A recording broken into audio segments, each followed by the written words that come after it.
interview. Please state your full name and community in which you reside. My full name is Frederick Miller, and I live in Chatham, Massachusetts. How did you end up on Cape Cod? Our family used to vacation here, even before I was born. So whether we lived in New Jersey or we were living in Virginia, my family always came up here and vacationed in Brewster. And that's how we, that's how that stuck. So were you drafted, or did you volunteer to go into the war? I received a draft notice, and after I received the draft notice, I enlisted and volunteered because I wanted to get the training schools that were available. As a draftee, you were drafted for 2 years, but you didn't get a whole lot of choice of what you were going to have for training. And I didn't want to just peel potatoes and do that sort of business. So I signed up for a school which, as enlisting, it was a 3-year enlistment for active duty. But I ended up spending almost a full year in technical school for radar. And so it worked out well for me. Do you remember the date that you got drafted, or that you got the list? Well, it was in 1967. Yeah? Yeah, the actual date, no, I don't remember that. How soon did you go into the war?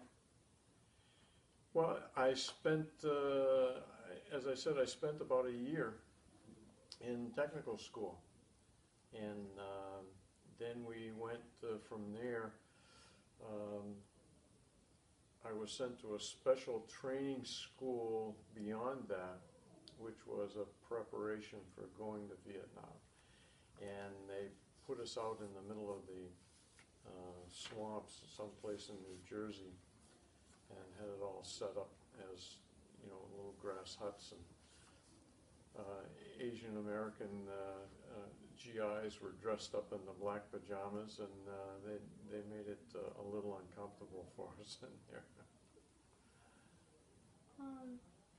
If you could relive any moment from the war, what would it be? Well, one moment, no. There's, it just isn't. It's a collection of things. The fact that it was not very popular at the time.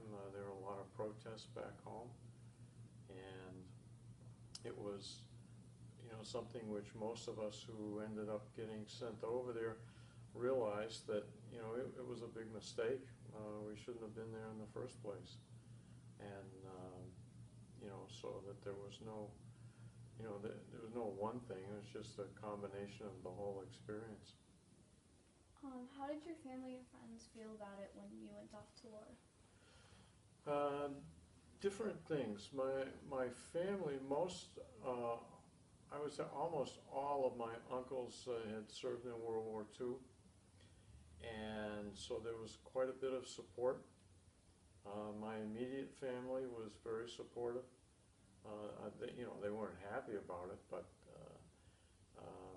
I had, excuse me, I had gotten drafted out of school. I was in college, and I had, a semester behind my class, but the draft board took away my student deferment at that point, and that's why I got drafted.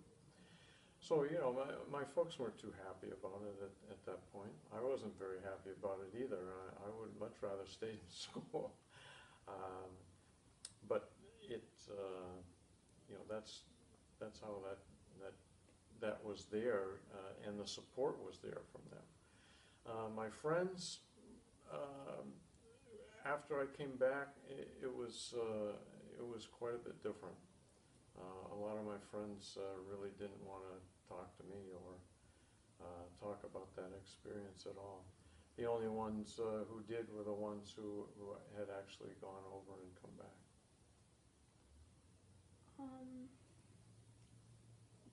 What did you miss while you were overseas? Oh, that's kind of a broad question.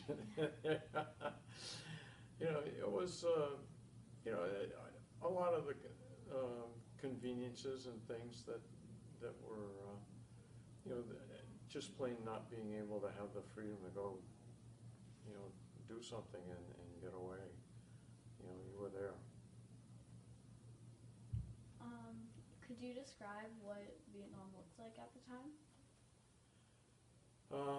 Yeah, I spent most of my tour in a place called An Khie, which is in the Central Highlands. And I used to take convoy, get in a truck or a jeep or something and hook up with the convoys to go to a place called Queen Yan, which was right on the ocean. And for supplies, we'd go there and pick up certain supplies and get some things that we needed. And in doing so, we would leave the Central Highlands and come down into what was basically flat, rice paddies. And so I was able to see a lot of that type of terrain of just plain the beaches, which were beautiful, the rice paddies, and then up into the highlands was all mountainous and jungle. And that's where I was stationed most of the time, was on the top of a little mountain outpost in the middle of the highlands. You mentioned supplies. What Yep. type of supplies were you given? It was for getting things to repair and set up the radar systems. It was the electronic and things, which in some cases it was just better for us to go pick it up than to try and have somebody else pick it up and not treat it properly, so that then it'd be broken when we had it, and that didn't help. So would you say you were a part of the technical group? Yes. Yeah. The radar, I should have known when I went to school. Its nickname was Rice Paddy Radar. I probably should have known where I was going to be sent away with it there.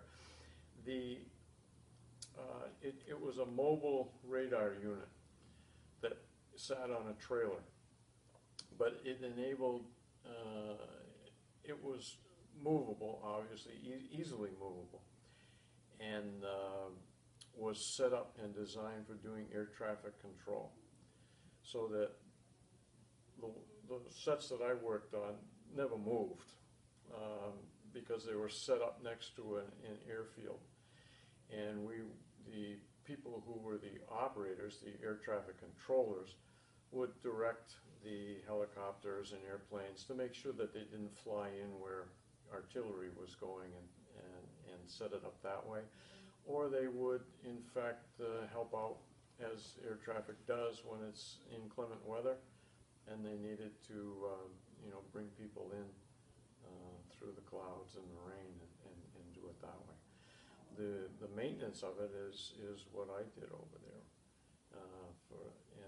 it was maintaining that, the electronics for that, and we also did some repair on the radios. They had some devices in the airplanes and in the helicopters, which tried to, it was fairly old technology on some of it, but they had incorporated some of the new technology. Unlike today with your air traffic control, you've probably seen pictures of the big screens and it says, United 233 with the little dot going across.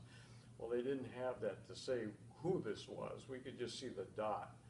But they did have some technology that would make it so that they could send out a beacon back so that we would know that it was actually a friendly dot and not an unfriendly one. Did you have to protect the devices that you were using because they were not mobile? Yeah, well, that's what I say. When I was on this mountaintop, the Seabees had come in and just flattened it off, and there was all kinds of radio and radar and telecommunication things up there. We were just one piece of the whole communications aspect of what was there, and so yeah, I'm sorry, I've forgotten what you asked me there again. I asked you if you had to protect the technology. Yeah, well, it was classified information on the frequencies and things like that. All the communications were the FCC even ran tapes and monitored the frequencies and things there. But yeah, the protection of it was that we had a perimeter around the place and had to make sure that we guarded it and took care of ourselves. I was worried about myself more than the radar stuff. Was there ever a time when people from Vietnam came in through the gates? Well, every day the local people would come in because they'd hire day laborers. They would hire people to come in and help in some of the kitchens. They would hire people to come and do a lot of the cleaning and laundry services. They had barber shops on base and things like that, which were all staffed by local Vietnamese. When I was on the mountaintop, we had some the local people there. They call them the mountain yards.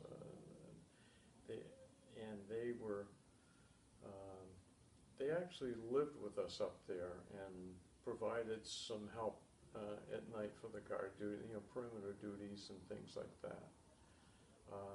But the other ones, at the end of the day, they all had to leave the base. The main base camp, anyway, was all cleared off, and that was it. Did you get a good taste of the culture over there? Was it a different culture from here? Oh yeah, quite a bit different. They very much had a class system there. The haves and the have-nots, and we were trying to get, being very rural area, and not part of a big city or a big town that was there. It was mostly peasants, but you had those that were educated, and they in their class system they just did not educate everybody. So you had that kind of business. That's yeah. Did you move around a lot in Vietnam? Probably the first month I was there, I went to a number of different bases, but I spent most of my time in the Central Highlands and in An Khê. What were the sleeping conditions like? Hot and wet. Actually, it was an old Quonset hut, if you know what a Quonset hut is. Made out of corrugated tin. Very noisy when it rains, and it's just like being inside a drum. But it didn't leak, so I was happy with that piece of it. Did you sleep on cots, or did they offer beds? Yeah, it was a typical Army bunk, steel frame, and yeah, I was lucky. We did have some thin mattresses to sleep on, so that was okay. How did the weather affect the daily like the day? Yeah, it was hot and wet, and it had a lot of did a lot of damage to the electronics because of the humidity and things that were there. For me personally, I was rather overweight when I went over there, and it took a while to lose that, but rather uncomfortable. You know, it's no different from when it's really hot and humid someplace. You aren't very comfortable. But once you lose the excess fat, by the time I left, I was I think it was about 165 pounds when I went over, and I came home at 139. So I had lost quite a bit of weight and felt much better, and was able to move around in it. So the heat and humidity didn't bother me after a while. It still bothered the equipment, but that's why we had to keep it running. How did you keep the equipment from getting rained on? Was it inside? You didn't. No, it was outside. The radar center has a big screen, and the equipment, the electronics for it, for the operators, the screens, etc., were inside a. It looks like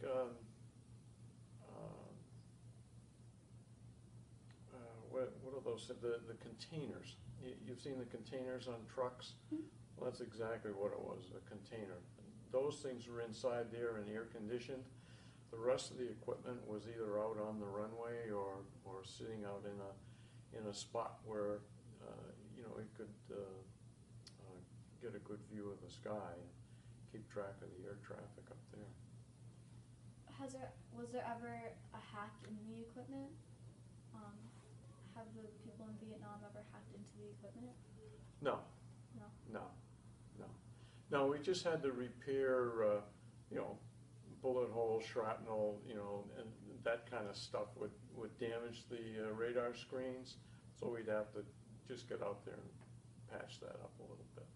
Did that happen rarely? Not very often, luckily. What did it sound like while you were on the base? What did it sound like? Yeah. Well, near the airport, you had a lot of air traffic. The C-130s, C-123s would come in there. Just plain being in Vietnam, 24 hours a day in helicopters. You can hear them all day long, all night long.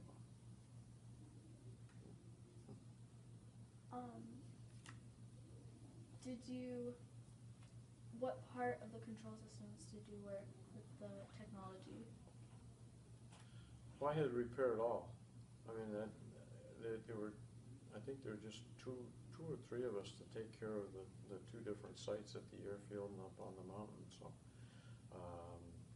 it didn't matter whether it was the equipment that the air traffic controllers used or the actual transmitter that was out on the airfield. That was our job, 24 hours a day, 7 days a week. What was your ranking when you were in Vietnam? I was Specialist E5. Could you explain what an E5 is? E5 is a pay grade. It also is in a line, in an infantry unit would be like 3 stripes, a sergeant. Mine was a technical, so it was a specialist technical E5 rating on it. Did you have any friends that worked with you on the base? I actually went through tech school with a couple of guys, and one of them ended up being in the same spot with me. Yeah, it was kind of nice. What types of food did you eat during the war? We actually ate very well. Since we were pretty close to the base camp, we were supplied with food, and it was, I didn't have any problem. every once in a while, on the mountaintop, we would get some of the big 55-gallon oil drums and cut them in half, get some charcoal, and grill up some chicken and steaks and stuff there. The cook that worked up there was very good at stealing food from the officers' club on the base camp, and he would come home with all this nice, good food like that, so that we'd get a chance to have that. Did you do that on a regular basis? Sure. As often as we could. How did you want to do the technical part of the war, or did you want to do more of the army? Well, each piece, I mean, everyone has to do his piece in there to make it all work. Did I want to be an infantry guy out in the middle of the jungles and stuff? Not really. It wasn't anything I was trained for, and I wasn't really looking for it. I enjoyed fixing things and making sure that we had the equipment there working so that we could, in fact, look out for and vector the aircraft away from where the artillery was, and making sure that that was there. Because it would get very foggy, get rainy in nighttime, and you wouldn't be able to see anything, so they relied on the radar, very much so, to get people in and out in the right place. Did you guys have lights on the runway? Do you have any form Yes. of lights? Yeah. Were they inside of where you stayed in the base? Yes. Yeah. It was in. Yeah. The airfield itself had a runway, and that had been built a long time before I got there. That's for sure. Who knows? Maybe the French put an air strip in there. Way back when. I'm not sure, but they did lengthen it a little bit. But it was inside the perimeter of the base camp. So yeah, it was lit. It was lit all night. How many planes and helicopters came in daily? I haven't any idea. The helicopters, there's no way you'd know. It's just constant with that. The airplanes, I don't know, we'd probably get half a dozen, 8 maybe, 6 or 8 flights a day maybe. The scheduled ones, whether bringing in supplies or bringing in personnel. There are other flights that would go out because they had a few things there that were for troop support, but we didn't have anything to do with that. What you said that there was planes that were coming in because you guys knew that the planes were going to come in. Were there planes that you didn't know were going to come in?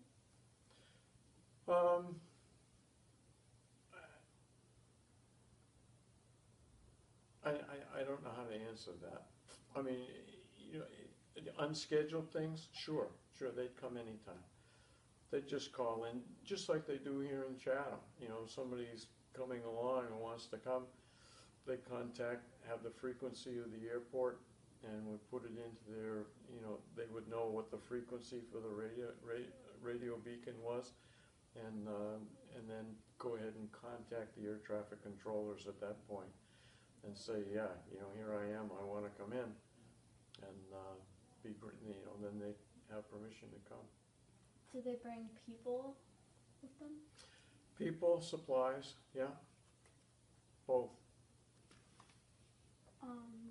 Would you say that over in Vietnam they had more air traffic than they would down here on Cape Cod? Oh, you mean in Chatham? Yeah. Would you? Oh yeah. A lot more. Oh yeah. Well, it was wartime. I mean, they were moving troops in and out, and the equipment needed supplies all the time.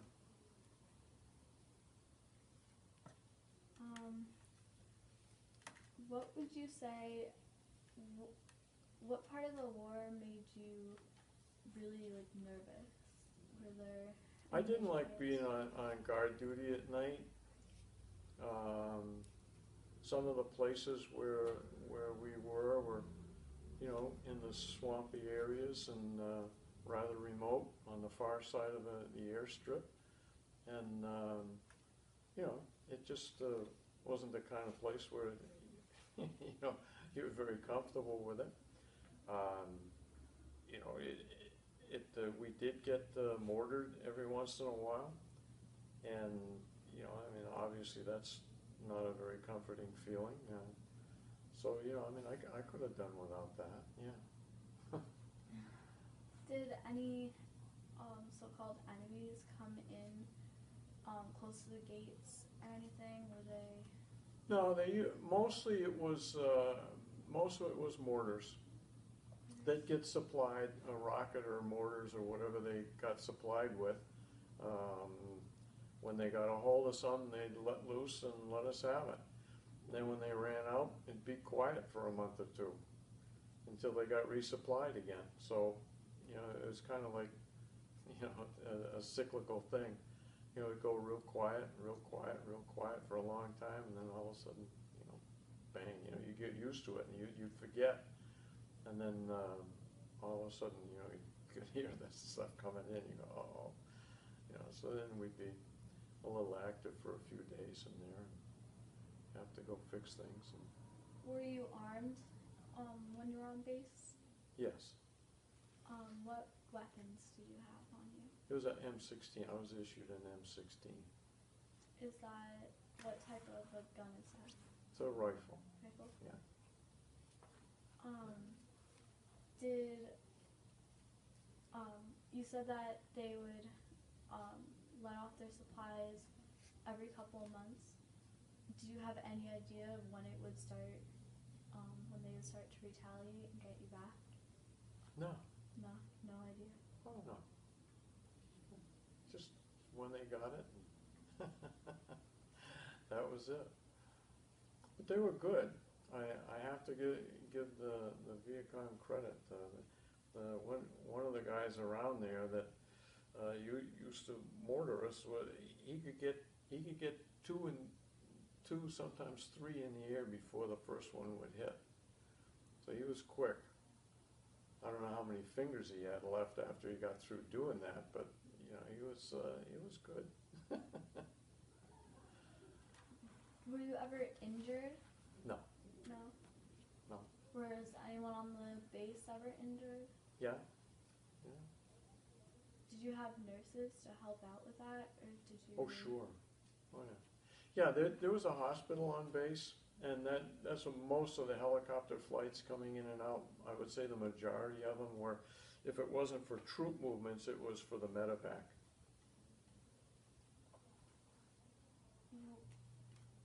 Were there any moments that made you feel really uncomfortable on the base? Oh, yeah. As a matter of fact, yeah, it was Christmas, 1968.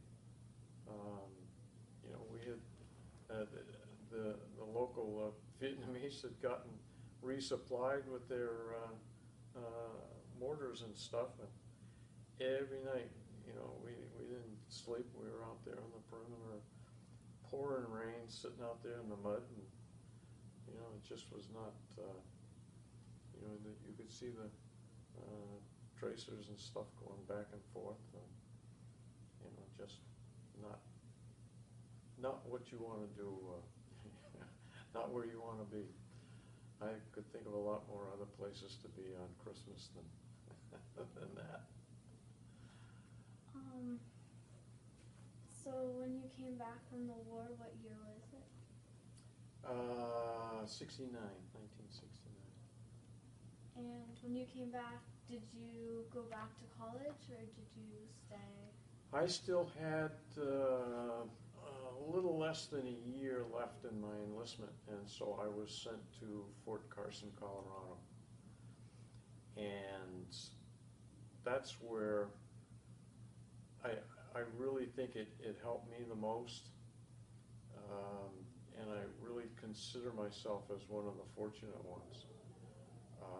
Because so many, and some good friends of mine that they had a tough time coming back because the atmosphere in the States was very negative.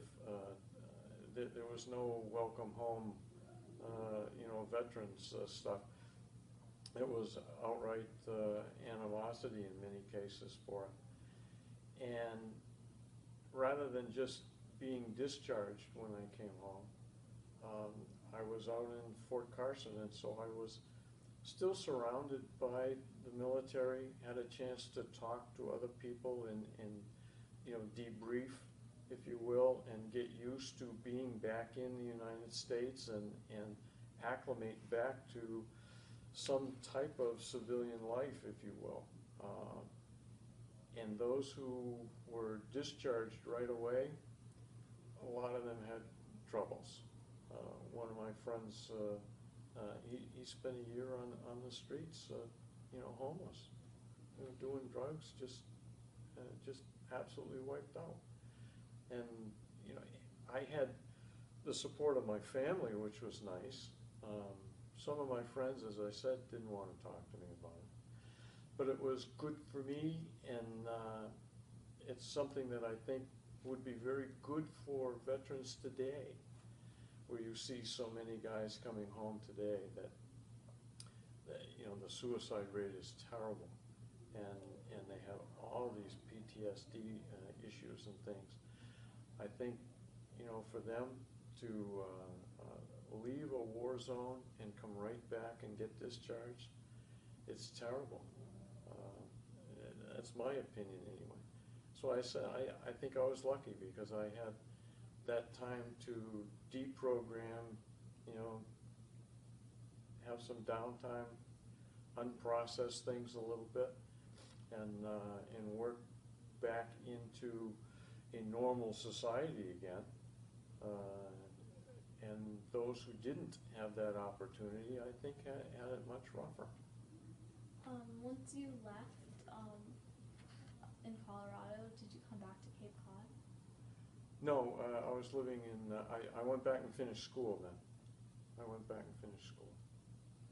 Yeah, I actually got out of the Army a month early because I had some classes started, so I got a chance to. After you finished those classes, what career did you pursue? I was, my degree was in education, math education, and when I left college, I went looking for teaching jobs and couldn't find one. The draft boards were giving deferments for teachers, and so nobody, all the jobs were filled, nobody was leaving it at that point. And so I actually got my first job fixing computers with the skills that I had learned in the training I got in the Army, and not from my college degree. The college degree helped me later on, obviously, when I got into management and was working my way in that way. But right fresh out of school, it was the training that I had gotten in the Army that got me my first job. Wow. We're actually out of time, but thank you so much for your service, and thank you for doing this interview. Oh, well, thank you for asking. I think this is wonderful. Yeah, thank you. Thank you.